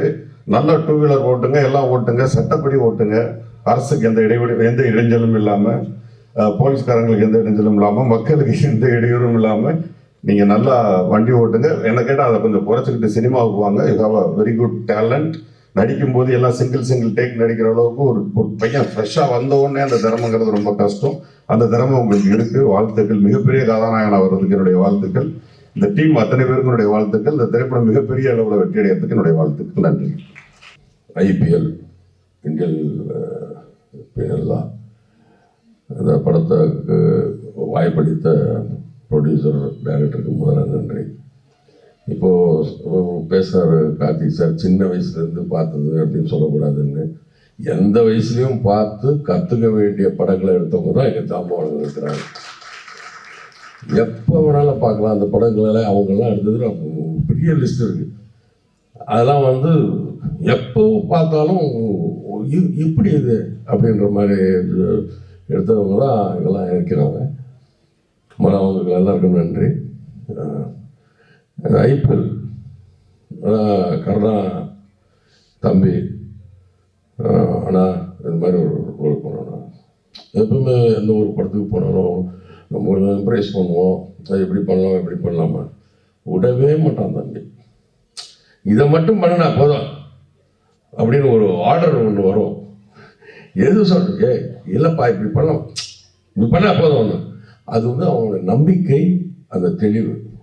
அது இதுதான் எனக்கு வேணும், இது போதும், இப்படி பண்ணால் போதும். அது ரொம்ப ஒரு சந்தோஷமான ஒரு விஷயம் தானே. அது நம்ம கொஞ்சம் ப்ரிப்பேர் ஆகி போகணும் அப்படின்றதுலாம் அவசியம் கிடையாது. ஏன்னா கருணை ரொம்ப தெளிவாக இதுதான், இப்படி பண்ணால் போதும் அப்படின்னு. ரொம்ப சந்தோஷமாக இருந்தது. கிஷோர் சார் இருக்காருங்க, தம்பி வாசன் அவங்களோட நடிச்சிருக்கார். ஒரு நல்ல அனுபவம். நிறைய படங்கள் நடிச்சிருந்தாலும் ஒவ்வொரு படமும் ஒவ்வொரு அனுபவம் தான். அதில் பார்த்தீங்கன்னா சில ஸ்பெஷலான தருணங்கள் சொல்கிறதுலாம் மனசில் ஒவ்வொரு நாளும் கற்றுக்கிட்டு தான். நமக்கு தெரியும் எல்லாமே தெரியும்லாம் கிடையாது. அந்த வகையில் பார்த்தீங்கன்னா இந்த படத்தில் நிறைய ஒரு பெரிய ஒரு அனுபவம், ரொம்ப சந்தோஷமாக இருந்தது. ப்ரொடியூசர் வந்து எங்கள் வீட்டு பக்கத்தில் தான் இருக்கார். ஆனால் நமக்கு அறிமுகம் இந்த படத்து மூலமாக தான் அறிமுகம். ரொம்ப கூலாக எதுனா சரிங்க பண்ணிடலாம் அப்படின்னு அந்த ஒரு 2 பேருக்குள்ள ஒரு நம்பிக்கை, அந்த டைரக்டருக்கும் ப்ரொடியூசரும் இருக்கிற ஒரு ட்ரஸ்ட்டு, ஒரு பாண்ட் இருக்குது. அதுதான் முதல்ல ஒரு படத்துக்கு முக்கியம். அது ரொம்ப நல்லா ஒர்க் அவுட் ஆகிருக்கு. இப்போ ட்ரெய்லர் பார்க்கும்போது தான் எனக்கு ஃபுல் கதையெல்லாம் நான் எனக்கு தெரியாது. ட்ரெய்லர் பார்க்கும்போது உண்மையிலே இன்ஸ்பைரிங்காக ஆகுது, இந்த படம் பார்க்கணும் சீக்கிரமாக அப்படின்னு சொல்லிட்டு. ஸோ இந்த படத்தை எல்லோரும் வந்து தியேட்டரில் வந்து பார்க்கணும். இந்த வாய்ப்பு கிடைத்ததுக்கு மிக்க மிக்க நன்றி. நன்றி, வணக்கம். ஐபிஎல் இன்னைக்கு ஆடியோ ட்ரெய்லர் ரிலீஸ் இந்த திருவிழாக்குள்ளே கலந்துக்க வாய்ப்பு கிடைச்சதுக்கு ஒரு மகிழ்ச்சி. சினிமா வந்து ஜனங்களோட மீடியம், மக்களோட மீடியம்னு எல்லாருமே சொல்கிறாங்க, நான் நம்புகிறேன். அதுக்கு ஒரு பெரிய எக்ஸாம்பிள் பாக்யராஜ் சார் இங்கே இருக்கார். ஸோ மக்களுக்காக ஒரு டெமோக்ரஸி மாதிரி மக்களுக்காக மக்களோட கதைகளை மக்களை எடுத்து அது வந்து அது அது அது மூலிமா நிறைய கேள்விகளை ரீவிசிட் பண்ணுற மாதிரி ஒரு மீடியம். இப்போது இந்த காலகட்டத்தில் நிறைய விஷயங்கள் மாறிட்டு இருக்கு. சினிமா வந்து கிட்டத்தட்ட சிஸ்டமோட அடிமையாக மாறிட்டு இருக்கிற காலகட்டத்தில் தமிழ் சினிமாவில் தொடர்ந்து இந்த மாதிரி படங்கள் மக்களோட வாய்ஸாக நிற்கிற, மக்கள் சார்பாக கேள்வி கேட்குற படங்கள் வந்துட்டு இருக்கிறது ரொம்பவே சந்தோஷம். அந்த மாதிரி ஒரு படமாக ஐபிஎல் இருக்க போகிறதுங்கிறது எனக்கு அந்த அந்த படத்தில் ஒரு நடிக்க வாய்ப்பு கிடைச்சிருக்கிறது ஒரு பெருமை. Thanks to the whole team and thanks director and ப்ரொடியூசருக்கு நான் நன்றி சொல்லணும். அது இல்லாமல் வந்து அவங்க தைரியத்துக்கு ஜனங்கள் வந்து சப்போர்ட் கொடுப்பாங்கங்கிற ஒரு பெரிய நம்பிக்கையில் உங்கள் எல்லாருக்கும் நன்றி சொல்லிட்டு தேங்க்யூ.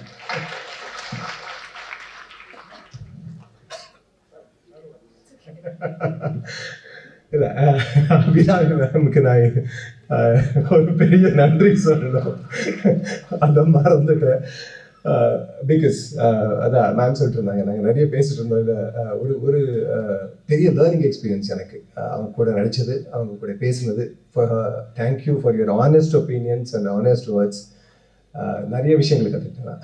So thanks a lot. எல்லாருக்கும் நன்றி. தேங்க்யூ.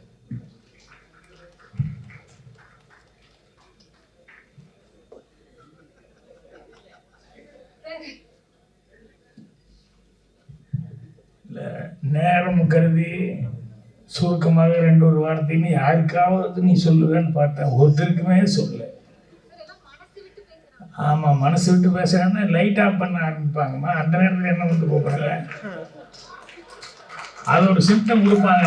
டைம் ஆகி போச்சுருக்கும் போது மெல்ல ஒவ்வொரு லைட்டாக ஆஃப் பண்ணுவாங்க.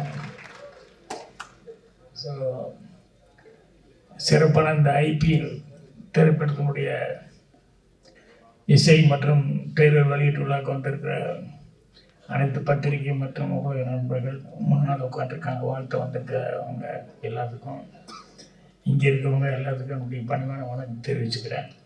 வேகமாக பேச வேண்டியது, சீக்கிரமாக பேச வேண்டியது. நான் சொன்ன மாதிரி நிக்கில் நீ என்னை மாட்டி விட்ட. கோயம்புத்தூரில் நான் ஒரு ஏரியாவில் பாரதிபுரம்னு ஒரு ஏரியா, பேடுமேட்டு பக்கத்தில், அங்கே குடியிருந்தேன். அங்கேருந்து சித்தாபுரம்னு புதுசாக ஒரு ஏரியாவுக்கு வீடு மாறி போனோம். அப்போ அங்கே போகும்போது அங்கே வழியில் இந்த கேரம் கிளப்பு இருந்தது அந்த ஏரியாவில். எனக்கு கேரம்னா ரொம்ப இன்ட்ரெஸ்ட்டு. அப்போது அந்த கிளப்பில் போய் மெல்ல கேரம் விளையாடுறதுக்கும், புது ஆளுன்னு எல்லோரும் எப்படி பார்ப்பாங்க இல்லையா, யாரோ ஒரு புது பையன் வந்திருக்கான்னு. அப்புறம் நான் நல்லா ஆடுவேன், அதனால் ஒவ்வொரு நாளும் ஒவ்வொருத்தர் உட்காருவாங்க, ஜெயிச்சுக்கிட்டே இருப்பேன். உடனே அவங்க எல்லாருமே இந்த நேரத்தில் நம்ம ஆள் இல்லாமல் போயிட்டாரு, நம்ம ஆள் இருந்தால் நல்லா இருந்திருக்குமே. ஏன்னா அவங்களுக்கு அந்த ஏரியாவுக்குள்ளே புதுசாக ஒருத்தர் வந்து டெய்லி ஜெயிச்சுட்டு இருந்தால் இந்த ஏரியா ஒரு பாசம் இருக்க முடியாது. அப்புறம் ஒவ்வொரு நாள் சொல்லும்போது இன்னைக்குன்னு பார்த்து நம்ம ஆள் இல்லாமல் போயிட்டாரு அப்படின்னு சொல்லு. எனக்கு அந்த ஆள் யாரியா அவர் கூட ஆடணுன்னா பாக்கி எல்லாத்தோடையும் ஆடியாச்சு. இப்போ அந்த ஆள் மட்டும் பேலன்ஸு. அப்புறம் ஒரு நாளே ஃபிக்ஸ் பண்ணிட்டாங்க, என்ன சார் ஞாயிற்றுக்கிழமை கண்டிப்பாக நீங்கள் வந்துடுங்க, எங்காவது ஒருத்தருக்கு அவர் கூட நீங்கள் ஆடுங்க சார், கண்டிப்பாக உங்களால் முடியவே முடியாது அவர் கூட. சரின்னு அந்த டேட் ஃபிக்ஸ் பண்ணிட்டோம். அப்புறம் வந்தோடனே அப்புறம் அவரை பார்த்தோம், இன்ட்ரடியூஸ் பண்ணி விட்டாங்க. நானும் இன்ட்ரடியூஸ் பண்ணிட்டு சிங்கிள்ஸ் ஆட ஆரம்பித்தோம்.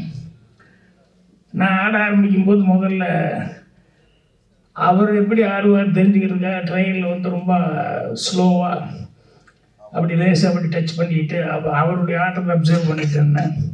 ஸ்ட்ரெயிட் காயினெல்லாம் நல்லா போட்டார், கட் பண்ணி ஸ்ட்ரெயிட் காயின் போடுறது அதெல்லாம் நல்லா போட்டார். வேறு டபுள் ஐடியாவுக்கு தான் போகல.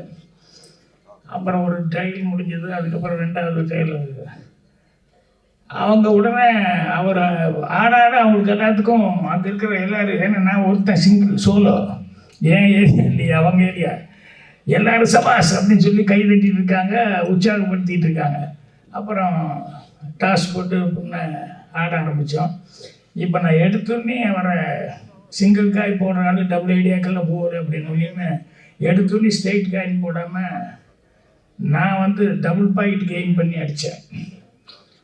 அது விழுந்தோடனே அவருக்கு லேசாக அப்படி இப்படி என்னை பார்க்க ஆரம்பித்தார். அதுக்கப்புறம் நான் ஆடினது பூராமல் டிஃபென்ஸ் போட்டு நான் ஆட ஆரம்பித்தேன்.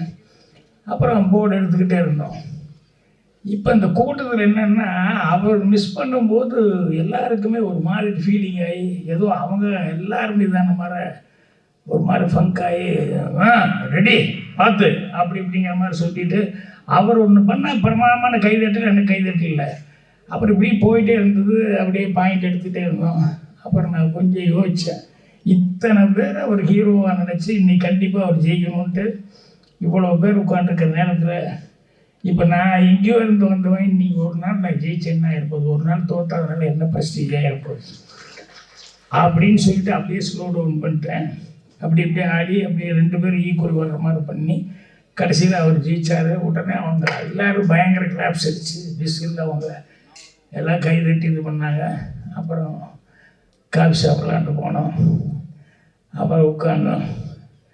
ஒன்று நான் சும்மா சாதாரணமாக சொன்னேன், நல்லா அன்னைக்கு சார் இல்லை ரொம்ப தேங்க்ஸ், நீங்கள் வேணும்னு எனக்கு விட்டு கொடுத்தீங்க எனக்கு தெரியும். இல்லை அப்படி இல்லை, இல்லை எனக்கு தெரியும், நீங்கள் ஃபஸ்ட்டு ஸ்டார்டிங் இப்படி ஆடினீங்க, அப்புறம் அப்படி என்ன பண்ணீங்கன்னு தெரியும். இல்லை அப்படி இல்லைண்ணா, இல்லை எனக்கு புரிஞ்சிருச்சு அப்படி இப்படின்னு. இல்லை சார் எல்லோரும் உங்கள் மேலே அவ்வளோ நம்பிக்கை வச்சுட்டு இருந்தாங்க, அதனால் நான் வந்து அப்படின்னா அதுக்கப்புறம் ரொம்ப தேங்க்ஸுன்னு. அதுலேருந்து அவர் எனக்கு ஃப்ரெண்டாகி, எனக்கு பெஸ்ட்டு ஃப்ரெண்டாகி, உயிர் நண்பன் அப்படின்னு ஆகிட்டார். அதுக்கப்புறம் நான் சினிமாவுக்கு புறப்பட்டு வந்தேன். அவர் வந்து வெறும் 1000 ரூபா சம்பளத்துக்கு மில்லு வேலைக்கு போயிட்டு இருந்தாப்புல. நீ வாடா, இங்கே என்ன பண்ணுற நீ அங்கே வா, இது என்ன ஒரு 10 வருஷம் வேலை பார்த்து ரிட்டையர் ஆனால் கூட 1 லட்ச ரூபா கிடைக்கும் போது, அவ்வளோதானே. அதெல்லாம் தாண்டி நம்ம வந்து நான் நல்லா வர நீ வந்துடலாம் வா அப்படின்னு சொல்லி அப்புறம் இங்கே கூப்பிட்டு வந்து எங்களோட என்னுடைய வேலைகள், என்னுடைய பிஸ்னஸ்ஸு, அது இது எல்லாமே பார்த்துட்டு என் ஆஃபீஸில் இருந்தாப்புல. அதுக்கப்புறம் ஒரு 3 படமும் ப்ரொடியூஸ் பண்ணுறதுக்கு அவர் தீனான்னு ஒரு படம் ப்ரொடியூஸ் பண்ணார். அதுக்கப்புறம் ரெட்டச்சடை வயசுன்னு பண்ணார். ஆயுத பூஜைன்னு 3 படமும் ப்ரொடியூஸ் பண்ணார். அவர் உங்களுக்கெல்லாம் தெரிஞ்சால் தான். இன்று போய் நாளை படத்தில் ஏ காவமே ஏ கிஷான் எழுத்தாத்தா அப்படின்னு ஹிந்தி பட்டியல் போட்டு பல கொடுத்துவார் இல்லையா, அந்த பழனிசாமி அப்படிங்கிறவர் தான் என்னுடைய பெஸ்ட்டு ஃப்ரெண்டு. எதுக்கு சொல்கிறேன்னா, நட்பு அப்படிங்கிறது வந்து அதை விட அதை சம்பாதிச்சிட்டா நீ வேறு எதை சம்பாதிச்சாலும் அது ஈக்குவல் ஆகாது அப்படின்னு சொல்லுவாங்க. அந்த அளவுக்கு நட்புங்கிறது வந்து இங்கே வந்து நான் அவரை கூப்பிட்டு வந்து அவரை ப்ரொடியூசர் ஆக்கினேன். இங்கே இந்த ப்ரொடியூசர் தன்னுடைய நண்பனை கூப்பிட்டு வந்து டைரக்டர் ஆக்கியிருக்காரு. ஸோ அதை கேள்விப்பட்டோன்னே அவர் எந்த அளவுக்கு அவங்க ஃப்ரெண்ட்ஷிப் இருந்தார். அவர் வந்து அவரே ஃபஸ்ட்டு ப்ரொடியூசர். இதில் விஷப்பரிச்சையெல்லாம் பண்ண வேண்டாம், காசை வச்சு அதெல்லாம் பண்ண வேண்டாம்னு சொல்லிட்டு எவ்வளோ நம்பிக்கையோடு அவர் வந்து அவரை வந்து வச்சு படம் பண்ண சொல்லியிருப்பார். அப்படிங்கும்போது அந்த ஃப்ரெண்ட்ஷிப்பு அப்படிங்கிறது வந்து எனக்கு அவ்வளோ நிகழ்ச்சியாக இருந்தது. அதனால தான் அதை சொல்லிக்கிட்டு இருந்தேன். ஸோ அந்தளவுக்கு அது வந்து இன்னும் இந்த படத்தில் அசோசியேட்டாக வேலை பார்த்துருக்க பாலு, ஐயர் பாலுன்னு தான் சொல்லுவேன்னா, பாக்கியாவில் ரொம்ப பக்கபலமாக இருந்தது. பாக்கியா ஆரம்பித்த நேரத்தில் இந்த பாலு இங்கிலீஷ்லேருந்து நிறையா வந்து நல்ல நல்ல கண்டென்ட் எல்லாம் இருந்ததுனால அதை வந்து டிரான்ஸ்லேட் பண்ணணும் அப்படின்னு சொல்லும்போது நம்ம பாலு தான் வந்து அதை டிரான்ஸ்லேட் பண்ணி கொடுத்து அதை சஞ்சீவின்னு ஒருத்தர் நிர்வாக ஆசிரியர் அவர் இருந்தார். அவர் அதை கொஞ்சம் மாடிஃபை பண்ணி அழகுபடுத்தி அது போடுவாங்க. அதுக்கு வந்து பிரமாதமாக வரவேற்பு இருந்தது. அந்த அளவு வந்து இந்த பாலு வந்து ஹெல்ப்பாக இருந்தார். அவர்கிட்ட இது என்னன்னு கேட்கும்போது அப்போ தான் சொன்னார், அவர் தான் இந்த மேட்டர் சொன்னார். படத்தை பற்றி என்னன்னு சொல்லி ஆரம்பிக்கும்போது படத்தினுடைய அவுட்லைன் சொன்னார் ஒரு சின்னதாக. அதோடு இந்த விஷயம் சொன்னது எனக்கு ரொம்ப பிடிச்சது. அதனால் அந்த ஃப்ரெண்ட்ஷிப்புக்காக இந்த படம் பண்ணதுக்காக மதன் அவர்களுக்கு ஒரு ஸ்பெஷல் நன்றி நான் தெரிவிச்சுக்கிறேன். அதே மாதிரி கருணாநிதி அவர்கள், அவர் வந்து வெற்றிமாறன் சார் அசிஸ்டன்ட்னு சொன்னாங்க. லேபிள் அந்த அளவுக்கு இருந்தாலே அது கரெக்டாக இருக்கும், அதில் ஒன்றும் டவுட்டே பட வேண்டியதில்லை. அவர் சொல்லும்போது இவர் பேசும்போது சொல்லிட்டு போனார் நரேன், ஏதாவது இப்படி பண்ணலாமா, இதை மட்டும் பண்ணுங்க, நான் சொல்கிறது மட்டும் பண்ணுங்க அப்படின்னு அவ்வளோ ஸ்ட்ரிக்டாக இருப்பார் அப்படின்னு சொல்லுவாங்க. சில நேரங்களில் கான்ஃபிடென்ட் இருக்கும்போது அப்படி தான் தேவையில்லைன்னு வேண்டாம், இது போதும் சார் இது போதும் சார்னு சொல்லுவாங்க. சில நேரங்கள் நாங்கள் இப்படி பண்ணாமல் அப்படி பண்ணான்னு கேட்க மாட்டோம். சில பேர் எப்படி சொன்னாலும் அவங்களுக்கு வரவே வராது. சில நேரங்களில் வந்து மாட்டிக்குவான். அது எங்கள் டைரக்டர் கூட அசிஸ்டண்ட்டாக இருக்கும்போது பார்த்துருக்கேன். நம்மக்கிட்டேயும் அதே மாதிரி நடிக்கணும்னு ஆர்வத்தில் வந்து கேட்டுருவான். வந்து எங்கே ஒரு இடத்துல அப்படி கோபமாக அப்படி பாடுற அப்படின்னு சொன்னால் அப்படிம்மா அடே நீ பயந்து பார்க்கக்கூடாதா, கோபமாக பாருன்னா அவனுக்கு வரவே வராது. அப்புறம் கண்ணை நல்லா திறந்து வச்சுக்கோங்க. அப்புறம் கண்ணை நல்லா திறந்து வச்சுட்டான்னு சொன்னால் கேமராமேன்ட்டு சொல்லி கேமரா கொஞ்சம் அப்போ வச்சுக்கோ அப்படின்னு அப்படி கண்ணை திறந்து அப்படியே கோபமாக எந்திரி அப்படிங்களா. அவன் டான் எந்திரிப்பான். எப்படி மியூசிக் டான்ஸ் அஸ்வினெல்லாம் டம் அப்படின்னு நாங்கள் மியூசிக்கெல்லாம் போட்டு கேட்டு அப்படி இப்படி திரும்புன்னு டக்குன்னு எடிட்டுக்கெல்லாம் சேர்ந்து கட் பண்ணி பார்த்தா படத்துக்கு பிரமாதமாக நடிச்ச மாதிரி இருக்குது. ஏதாவது ஒன்று பண்ணிடுவோம். அதுக்காக படத்துக்கு இப்போ ஏதாவது இப்படி ஷாட் வந்தால் அவனெல்லாம் நடிக்க தெரியாதுன்னு நினைக்க வேண்டாம். டெக்னிக்கும் ஒன்று இருக்குது.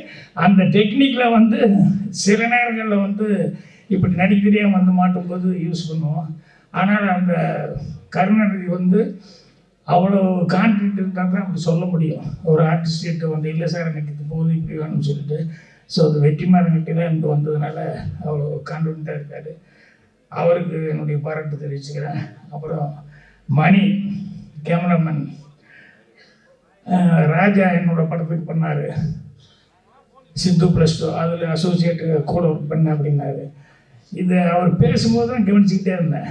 ஒரு ஹீரோ வந்து எல்லாத்த பற்றியும் பேசி எல்லாத்துக்கும் நன்றி சொன்னால் ஓகே. மணி ஒவ்வொருத்தரையும் விடாமல் ஆள் விடாமல் சொல்லிக்கிட்டே இருக்காரு.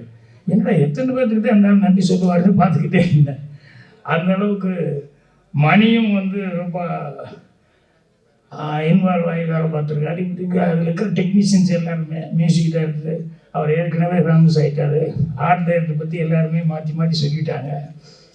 அந்த மாதிரி எல்லாருமே இதில் வந்து டெக்னீஷியன்ஸ் எல்லாமே ஏற்கனவே நல்ல நேம் வாங்கினவங்க அவங்கள வச்சு பண்ணியிருக்காங்க. இப்போ நடிகர்கள் அப்படின்னு சொல்லி பார்க்க போய் நம்ம சொல்லணும் அப்படின்னு சொன்னோம்னா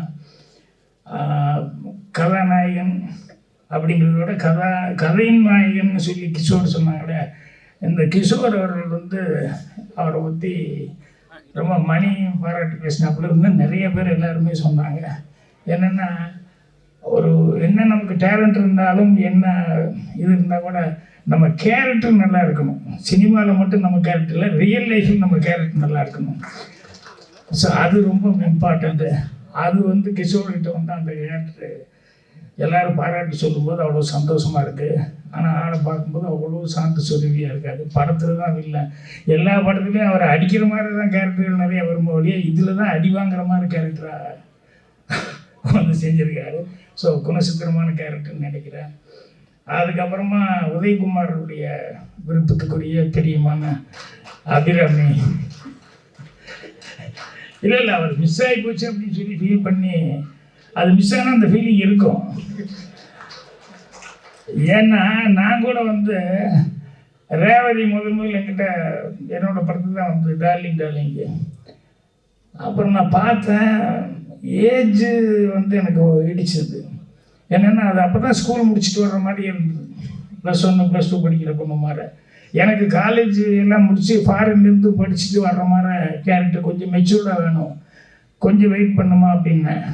அப்புறம் வந்து சரின்னு சொல்லி பார்த்தா அந்த ஒரு கேப்புக்குள்ளே எங்கள் டைரக்டர் மண்வாசன் புக் பண்ணிட்டாரு.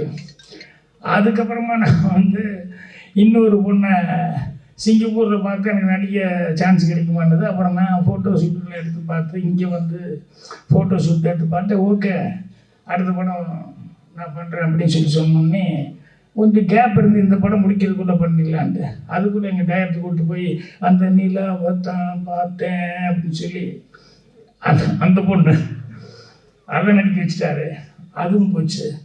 அதுக்கப்புறமா வந்து அந்த எடுத்துருந்தேன் அம்பியா வந்து சார் என் சேச்சியானோ அப்படின்னு சொல்லி ராதா கூப்பிட்டு வந்து காமிச்சது.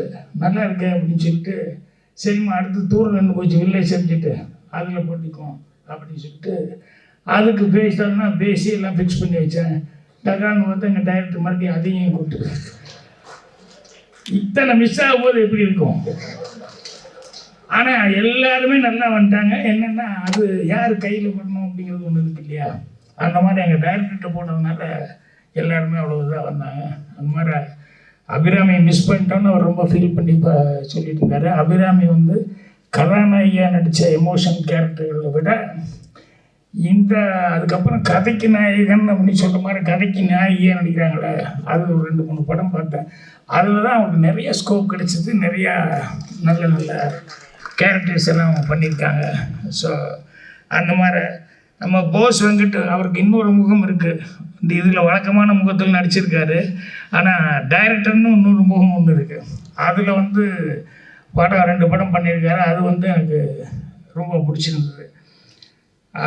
இந்த மாதிரி ஆர்டிஸ்ட்டுக்கு எல்லாருமே அவங்கவுங்க சிறப்பான முறையில் நடிச்சிருக்காங்க. இது எனக்கு நேரம் கருதி நான் வந்து வேறு நிறையா சொல்லணும்னு நினச்சி இன்னும் பேரண்ட்ஸ் எல்லாம் பேச வேண்டியதே பேசலான்னு நினைக்கிறேன். டைம் முடிச்சு உட்கார வச்சுட்டாங்களோ. ஸோ ஹீரோ அவர் வந்து ஃபஸ்ட் எடுத்து நீ பாட்டு தானே போடுவாங்க. நான் அங்கே தான் கவனித்தேன் என்னென்னு நினச்சிட்டு. ஏன்னா நமக்கு என்ன வீக்கோ இவன் முதல் படம் நடிக்கிறான், அந்த பையன் எப்படி டான்ஸ் ஆட போகிறான்னு பார்த்துட்டு இருந்தேன். அப்புறமாம டான்ஸ் ஆடினாப்புல அந்த எக்ஸ்பிரஷன் வந்து பயமே இல்லாமல் முதல் படத்தில் நடிக்கிறோம் அப்படின்னு சொல்லிட்டு அந்த எக்ஸ்பிரஷன் வந்து அவ்வளோ அழகாக வந்து பண்ணி கொடுத்தாப்புல. நான் பரவாயில்லையே கொஞ்சம் கூட பயம் இல்லாமல் அவ்வளோ நல்ல எக்ஸ்பிரஷனோட டான்ஸ் எல்லாம் ஆடுறாப்புல அப்படின்ட்டு. அப்போ நான் பின்னாடி விசாரிக்கும் போது தான் அவர் ஏற்கனவே யூடியூப்பில் ரொம்ப ஃபேமஸ்ஸு அப்படிங்கிற மாதிரி. அதனால் முதலே உனக்கு ஃபேன்ஸ் எல்லாம் ரெடி ஆகிட்டாங்க. இல்லைன்னா வந்து அங்கே மதுரையில் ஷூட்டிங் நடக்கும்போது மணி தானே சொன்னாப்புல அங்கே போய் கையெழுத்து போட்டுருப்பார் அப்படின்னு சொல்லிட்டு. அந்த மாதிரி உனக்கு ஆல்ரெடி நீ ஃபெமிலியர் ஆகிட்ட, ஆல்ரெடி உனக்கு அனுபவம் இருக்கிறதுனால உங்களுக்கு நான் வந்து பேசும்போது ஏதோ ரேசிங் ஸ்டார் அப்படின்னு சொல்லி ஏதோ போட்டாங்க உங்களுக்குன்னு நினச்சிக்கிட்டேன். அதனால் ரேசிங் ஸ்டார் இல்லை உனக்கு ரேசிங் ஸ்டார்னு சொன்னால் நல்லாயிருக்கும். ஏன்னா அடுத்தது எல்லாத்துக்கூடையும் ஹீரோவோடலாம் ரேஸ் போடுற அளவுக்கு நீ வரணும் அப்படின்னு சொல்லணுன்ட்டு இருந்தேன். ஆனால் ப்ரொடியூசர்லாம் ஏற்கனவே ரேசிங் ஸ்டார்னு தான் அவங்க பேரே கொடுத்துட்டாங்க. ஸோ அதனால் ஆல்ரெடி உனக்கு அதை எல்லோரும் நீ அச்சீவ் பண்ணுற அளவுக்கு வந்து எல்லாருமே உனக்கு வாழ்த்து தெரிவிச்சிட்டாங்க. உனக்கு ஓகே. அப்புறம் உங்கள் பக்கத்தில் உங்கள் அம்மாயி கூச்சொன்னது கதை அந்த ஒன்றும் கண்டிப்பாக உனக்கு நிறைய சான்ஸ் வருது. தொந்தரவு தமிழ் நேர்ச்சுக்கோமா. ஏன்னா இப்படி வந்து நின்று நாங்கள் ராது அப்படின்னு சொல்லிட்டு இருந்தா எதுவுமே ராதுன்னு நினச்சிடுவாங்க. அதனால் நீ கூடி சீக்கிரம் உனக்கு அது சான்ஸ் கிடைக்கும் போது தமிழ் கொஞ்சம் நல்லா இப்போ இப்படியே ஒரு படம் 2 படம் அப்படி நடிச்சிட்டு இருந்தாலும் ஆட்டோமேட்டிக்காக வந்துடும். அதனால் இது என்னென்ன இந்த தெலுங்குலேருந்து வந்து தமிழ் கற்றுக்கிறத விட இந்த மலையாளத்துலேருந்து வந்து கற்றுக்கிறவங்க ஈஸியாக உடனே பேசிடுவாங்க. ஏன்னா ஆல்மோஸ்ட் 2 ஒரே மாதிரி தானே இருக்கும். அதனால் கேரளாலேருந்து வர்றவங்க டக்குன்னு பேசிடுவாங்க. ஸோ நீ கொஞ்சம் டைம் ஆனால் கூட பரவாயில்ல கற்றுக்கோ. அதுக்கப்புறம் மீண்டும் இந்த படத்தினுடைய இது பார்த்தேன் நான். ட்ரெய்லரு கதையை வந்து பாலு சொன்ன மாதிரி கேட்கும்போது அந்த கதை இன்ஸ்பிரேஷன் ஆனது வந்து ஒரு ரியலாக நடந்த ஒரு இன்சிடெண்ட்டை பேஸ் பண்ணி நடந்திருக்கு அப்படிங்கிற மாதிரி சொன்னாங்க. எப்பவுமே ரியலாக நடந்தது பேஸ் பண்ணி ஏதாவது அந்த மாதிரி கதைகள் பண்ணும்போது அது ஜனங்க ஈஸியாக ஐடென்டிஃபை பண்ணிக்காங்க, அது ஈஸியாக அப்ரிசியேஷன் கிடைக்கும். அதனால் இந்த கதை எனக்கு இந்த அது சொன்னதுலேருந்து படம் பார்க்கணும் அப்படிங்கிற மாதிரி இருந்தது. ட்ரெய்லரும் அதே மாதிரி வந்து ஒரு அந்த ஆக்ஷன் அந்த இதெல்லாம் பார்க்கும்போது அந்த எமோஷன்ஸ் எல்லாம் படம் பார்க்கணுங்கிற ஒரு ஃபீலிங் கொடுத்துருக்கு. ஸோ படம் கண்டிப்பாக நல்லபடியாக சக்ஸஸ் ஆகும். அதனால் வெற்றியோட மீட் பண்ணுவோம். நண்பா நீ வீட்டில் சொல்லி கூப்பிட்டு வந்து நான் மாட்டி விட்ட பாரு 12:30 மணிக்கு கண்டிப்பாக வீட்டுக்கு வந்துடுவேன்னு சொல்லிட்டு வந்தேன். இங்கே வந்துன்னு என்ன வீட்டில் சொல்லிட்டுங்க லேட் ஆகுதுன்னு சொல்லி நல்லா பேசிக்கலாம்னாரு. ஸோ எல்லாத்துக்கும் என்னுடைய மனமான நன்றி, வாழ்த்துக்கள்.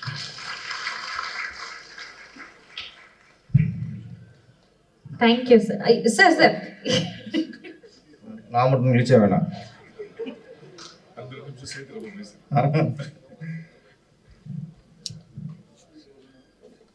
சினிமா துறையிலே இயக்குனர்லேயே விவரமான ஆள் யாருன்னா பாக்யராஜ் சார் தான். ஆனால் இன்னைக்கு விவரமான ஆள் யாருன்னா இயக்குனர் செல்வமணி சார், இயக்குனர் உதயகுமார் சார். ஃபஸ்ட்டு பேசிட்டாங்க, அவங்களுக்கு தெரிஞ்சு போச்சு கமலா தேட்டரில் என்ன கிளைமேக்ஸ் வரும்ட்டு. அனைவருக்கும் வணக்கம். நம்ம ஆர்டி உதயகுமார் சார், நான் தமிழ்நாடு திரைப்பட இயக்குனர் சங்க தலைவரும் தான் இது வரைக்கும் நினச்சிருக்கேன். இன்னைக்கு தான் தெரிஞ்சது அபிராமி ரசிகர் மன்ற தலைவர்னு. குணா படத்தில் கமலாசன் கூட எத்தனோட அபிராமி சொன்னதில்லை. ஒரு படம் மிஸ் ஆகி போச்சுன்னா எவ்வளோ இயக்கம், எவ்வளோ புலம்பல். மேடம் சீக்கிரம் படம் ஆரம்பிக்க போகிறாரு, கண்டிப்பாக நீங்கள் இருப்பீங்க. அப்போ தான் அவருக்கு சினிமாவுக்கு வந்த திருப்தி ஆகும் அவருக்கு. இல்லைன்னா எத்தனை ஹிட் கொடுத்தாலும் சில ஃபீல் வந்து அந்த ஹிட் கொடுத்தது வந்து நிறைவு வராது. முடியுமா? Okay sir, okay sir.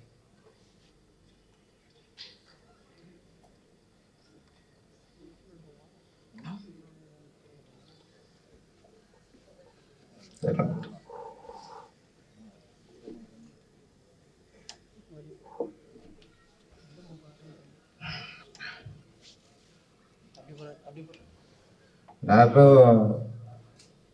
Function வந்தோடனே இந்த ஹீரோனி பேர்லாம் கொஞ்சம் விசாரிச்சு வச்சுக்குவேன்.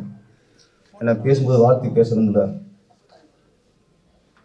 ஆனால் இன்னைக்கு அந்த வேலையும் ஆர்கே சிவன் சார் அடிச்சுட்டு போயிட்டார். நானே கேட்கல, அவர் கேட்டு வச்சுருக்காரு. குஷிதா கதாநாயகி பேருன்ட்டு. நிறைய பேர் நம்ம வேலையை குறைச்சிட்டாங்க இன்னைக்கு. இந்த ஃபங்க்ஷனில் ரொம்ப சந்தோஷமாக ஃபீல் பண்ணுறது என்னென்னா நட்பு.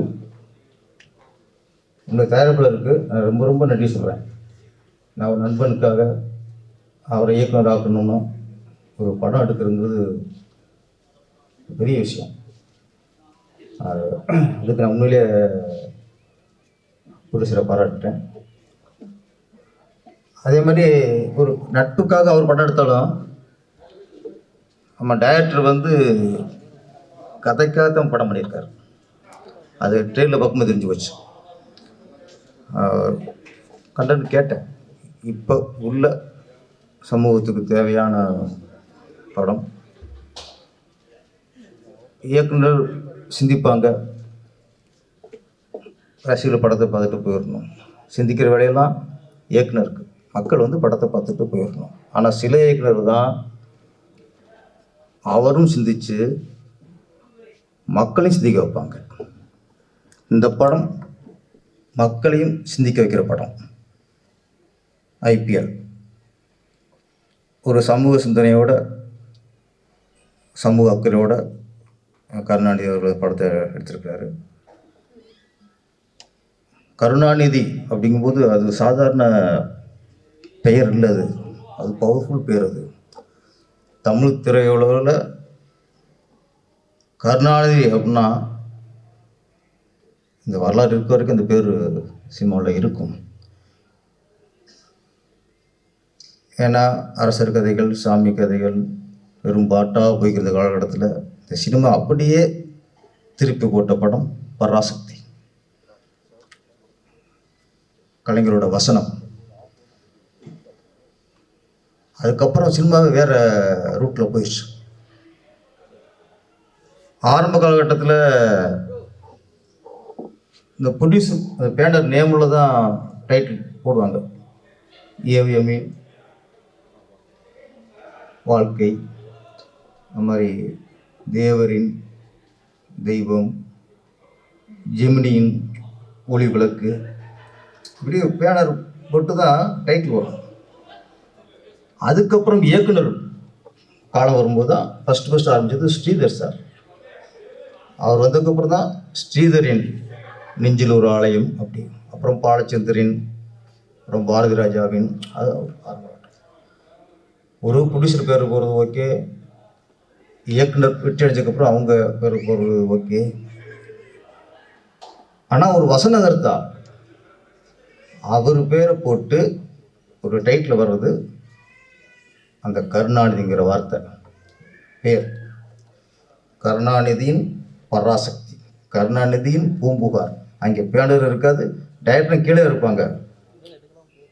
அப்போ ஒரு வசனம் இருந்தால் அந்த ஒரு படத்தை தாங்கி நிற்கிறார். கருணாநிதியின் போட்டு போகிற அளவுக்கு. அதனால் சில நேரத்தில் நம்ம பேரை காப்பாற்றுறோமோ இல்லையோ, அவங்க பேரையும் காப்பாற்றணும். கருணாநிதி சார், இப்போ உங்கள் பேரை காப்பாற்றுறது இல்லையோ, நீங்கள் அவர் பேரையும் காப்பாற்றுற நிலைமையில் இருக்கீங்க இப்போ.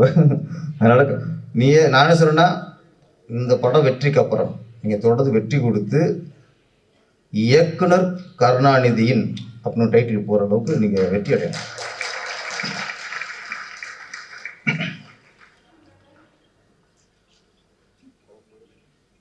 இந்த இது பார்க்கும்போது சந்தோஷம். ஏன்னா டைரக்டர் பை கருணாநிதி.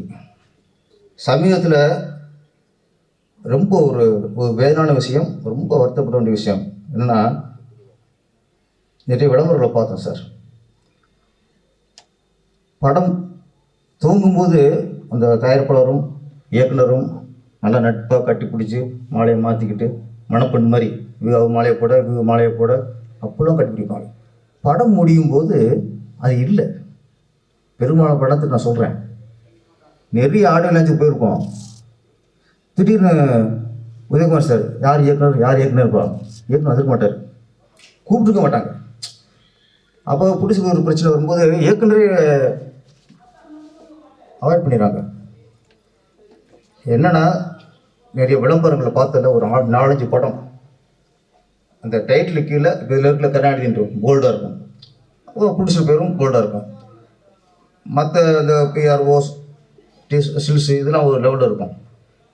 ஒரு 4-5 படத்தில் இயக்குனர் பேர் அந்த பிஆர்ஓ ஸ்டில்ஸ் அந்த இதிலே சேர்த்தம் போடுறாங்க. அதுக்கான இடம் இல்லை, பழகப்படுத்துகிறாங்க. அப்போ இயக்குனருக்கும் தயாரிப்பாளருக்கும் ஏதாவது பிரச்சனைக்கும் போது அவங்க கடைசியாக இந்த விளம்பரத்துலையும் இதில் தான் ஒரு பழி வாங்குறாங்க. அது இருக்கக்கூடாது. 1000 பிரச்சனை இருக்கலாம், இயக்குனருக்கும் பிடிச்சது 1000 பிரச்சனை இருக்கலாம். ஆனால் இயக்குனருக்கான இடத்த கொடுத்தா தான் அந்த படத்துக்கு மதிப்பு. நீங்கள் இயக்குனர் பேர் இன்ட்ரடியூஸ் பண்ணிங்கன்னா அது படத்துக்கே மதிப்பெல்லாம் போயிடும். பார்க்குறவங்களுக்கு அது இயக்குனருக்கான இடத்துல இயக்குனர் பேர் இருக்கணும். நீங்கள் உங்கள் பிரச்சனைக்கும் போது இயக்குனர் பேரை போடாமல் விட்டுருங்க, இல்லைன்னா சின்னதாக போட்டு விட்டுருங்க. அது தப்பு. அது வந்து ஒரு படைப்பை நீங்கள் பழகப்படுத்தாதீங்க. நீங்கள் இயக்குனர் தனிப்பட்ட விஷயத்தில் நீ சம்பளம் கொடுக்காம இருங்க, மற்ற பண்ணுங்க. நீங்கள் அந்த விளம்பர படைப்புங்கிறது அதுக்கானது கொடுக்கணும். இப்போ அப்பா பையனுக்கு பிரச்சனை, பையன் இனிஷியல் மாற்ற முடியுமா? 1000 பிரச்சனை இருந்தாலும் அந்த பையனுக்கு இனிஷியல் அப்போ விட போட முடியும், இன்னொரு பேர் போட முடியாது. அது மாதிரி ப்ரொடியூசருக்கும் இயக்குனருக்கும் 1000 பிரச்சனை இருந்தாலும் அந்த விளம்பரத்தில் இயக்குனர் இடத்த கொடுக்கணும். கருணாநிதி போல்டாக இருக்குது சார் உங்கள் டிசைனில். நான் 2-3 நிமிஷத்தில் மிஸ் பண்ணிட்டேன், இங்கே பார்க்கும்போது சந்தோஷமாக இருக்குது. அப்போ தயாரிப்பாளருக்கும் இயக்குனருக்குமான நட்பு சந்தோஷம் இன்றைக்கி நீடிச்சுக்கிட்டு அது எப்பவும் நீடிக்கணும். கிஷோர் சார் வந்து ஒரு படத்தில் நடிக்கிறாருன்னு சொன்னாலே அந்த படம் நல்ல கதையும் சொல்ல படமாக தான் இருக்கும். ஆனால் எல்லா படத்தையும் ஒத்துக்கிறது இல்லை. கதையை கேட்டு அவருக்கு சரியாக இருந்தால் தான் ஒத்துக்குவார். கிஷோர் நடிக்கிறதுனால கதை நல்லா இருக்குது அப்படிங்கிற ஒரு நம்பிக்கை. அப்புறம் பாக்கியராஜ் சார் வந்து உள்ள பேசிக்கிருந்தோம், மினிஸ்டர் தான் இங்கே இருந்தார். அவர் கொஞ்சம் ஆதங்கப்பட்டார். வர பாடல்கள்லாம் திருப்பி அவங்க பாடுற மாதிரி இல்லை, கேட்குற மாதிரி இருக்கு, யாரும் திருப்பி பாடுற மாதிரி இல்லை, பாடவும் முடியலை ஃபீல் பண்ணியிருந்தார். ஆனால் இந்த ஐபிஎல் பாடல்கள் அனைத்தும் நாங்களும் பாடுற மாதிரி இருக்கு. எப்போ ஒரு பாடலை கேட்டு திருப்பி மக்களும் பாடுறாங்களோ அதுதான் சிறந்த பாடல், அதான் போய் சேரும். வார்த்தையில் மடக்கி சிலதெல்லாம் பாவம், இந்த கார்த்திக் சார் இருக்கார், மோகன் சார், கவிஞர்கள்லாம் பாவம் சில இடத்துல கொடுத்து வார்த்தையை மடக்கி இது பண்ணி விட்றாங்க. இதில் தெளிவாக இருக்குது. எனக்கு பிடிச்ச பாடல் இன்னொன்று ரொம்ப நாளைக்கு அப்புறம் ஒரு கருத்துள்ள பாடல், அப்போ இப்போ வச்சு செஞ்சுட்டாங்க. இப்போ ஏன்னா அப்போ கலைவாணர் NS கிருஷ்ணன் அவர் படத்தில் இந்த மாதிரி அப்பப்போ நாட்டு நடப்பை பற்றி சில பாடல் போடுவார். இப்போ அந்த காலத்துலேயே இப்போ சைவத்தில் மாதிரி பாட்டே வந்ததில்லை. இப்போ சரியாக இருக்குது சார். ஒரு பெண்கள் அப்போ எப்படி இருக்காங்க, இப்போ எப்படி இருக்காங்க சொல்லி ஆகணும். யாரும் சொல்கிறது எல்லாருமே அப்படியே போயிருந்தா ஒரு கலாச்சாரத்தையும் பண்பாடையும் சில நேரங்களில் கதையிலும் பதிவு பண்ணணும், பாடலையும் பதிவு பண்ணணும். அது நல்ல கலைஞனுக்கு அழகு, ஒரு நல்ல கவிஞனுக்கு அழகு, நல்ல இசையமைப்பாளருக்கு அழகு. அந்த ஒரு பாடல் சமூக அக்கறையை காட்டு. அதுக்கு எங்கள் மியூசிக் டைரக்டருக்கு, அஸ்வினுக்கு, பாடலாசிரியர் எல்லாருக்குமே என்னுடைய வாழ்த்துக்கள். TTF வாசன் கதாநாயகன், நானும் செல்வமணி சார் கூட ட்ரெய்லர் பார்த்தோம், பாட்டெலாம் பார்த்தோம். எங்கிட்டையும் கேட்டார், சரி எப்படி சார் இருக்குது, அதை டெவலப் பண்ணிக்கணுமா சார் நான் என்ன சார் பண்ணணும் அவர் ரொம்ப கேட்டார். நீங்கள் ஒன்றுமே பண்ண வேணாம், அவ்வளோதான் சொன்ன மாதிரி.